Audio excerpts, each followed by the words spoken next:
Today, we're diving into the incredible story of the company behind Wegovy, a drug that was hailed as an absolute miracle for weight loss. But this isn't just a success story. This is the story of how that miracle unraveled in what feels like a great betrayal.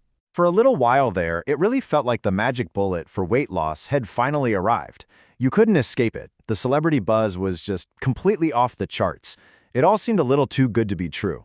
And as it turns out, for the company that made it, it was. So, how did this drug even become a global phenomenon in the first place? Well, it all started with these whispers coming out of Hollywood and Silicon Valley. All of a sudden, you had everyone from Oprah to tech moguls showing off these incredible transformations. And they all seemed to have the same new secret weapon. And then came the tweet that basically lit the fuse for the entire world. When Elon Musk, one of the most famous people on the planet, just casually credited Wegovy for his physique, its popularity just exploded. It went into the stratosphere. It wasn't just a prescription anymore, it was a total cultural icon. But here's the twist, and it is a shocking one. The company that flew so high, so incredibly fast, came crashing right back down. Its stock price, it plummeted by over 60% from its peak. So the big question is, how on earth did the maker of a miracle drug end up in a complete and total freefall? Now, to really understand the collapse, you first have to get that this wasn't some flash-in-the-pan startup. We're talking about Novo Nordisk, a 100-year-old Danish giant with deep, deep roots in medicine. I mean, this was a company that was literally built to last. The company's story actually starts way back in the 1920s, right after insulin was discovered. You had these two rival labs founded in Denmark, and for decades, they competed like crazy. But along the way, they were just relentless innovators, like in 1985 when they invented the insulin pen, which completely changed millions of lives. And then finally, in 1989, these two rivals merged to become the company we know today. And their dominance in the field was, well, absolute. This is the company that gave us the world's first genetically engineered insulin. They control about a third of the entire global market for diabetes treatments. And get this, at one point, Novo Nordisk was so massive, it made up nearly half of Denmark's entire stock market. This wasn't just a company, it was a national champion. But even giants can be threatened. A pretty serious pricing crisis back in 2016 forced the company to hunt for new ways to grow. And it was in that moment of desperation that they stumbled onto a discovery that would launch them to absolutely unimaginable heights. You know, the whole Wegovy story really began by accident. Back in 2016, the company's stock was getting hammered over pricing pressure, and their scientists noticed this really fascinating side effect. Patients who were taking one of their diabetes drugs were consistently losing weight. And they realized, wait a minute, this isn't a problem. This is a billion-dollar opportunity staring us in the face. And boy, did they seize it. After years of development, Wegovy got the green light from the FDA in June 2021, and the market went absolutely wild. The stock just shot up 56% in that year alone.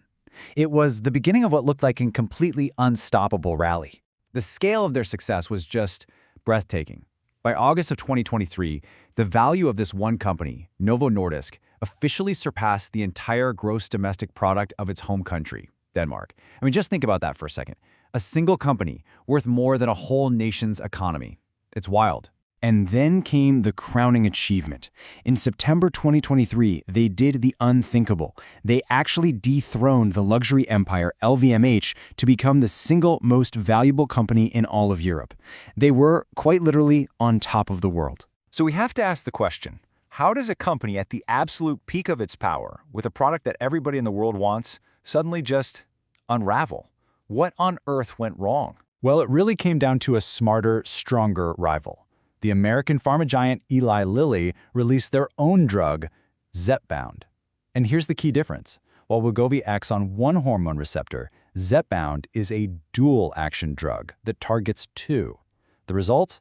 Well, in clinical trials, Zepbound users lost significantly more weight. We're talking around 20% compared to Wegovy's 14%. And the brutal consequence of that is that a better product won the market, and it won fast. Projections started showing that by mid-2025, Eli Lilly was on track to completely storm past Novo Nordisk, grabbing the dominant share of the US market and pushing the former king into a distant second place. But it wasn't just the rival. It was a perfect storm of problems hitting all at once. A huge black market for cheap counterfeit Wegovy sprang up, just eating into their sales.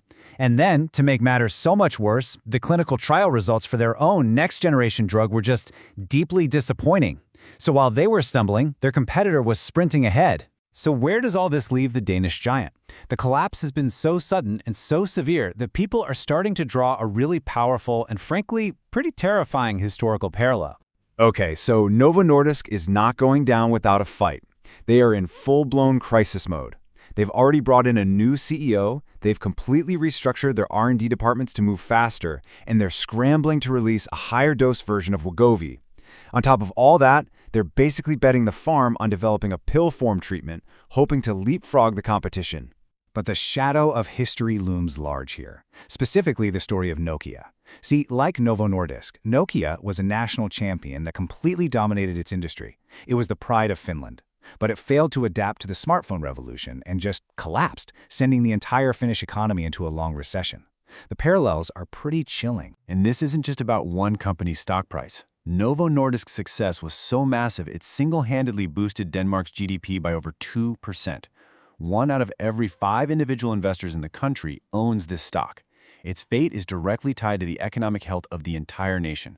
A full collapse could be an absolute catastrophe. So in the end, it really all comes down to this. Novo Nordisk has a century-long history of innovating its way out of trouble. But this time, the competition is faster, the technology is changing, and the stakes are higher than ever before. Will they pull off another miracle, or are we watching Denmark's Nokia moment unfold right before our very eyes?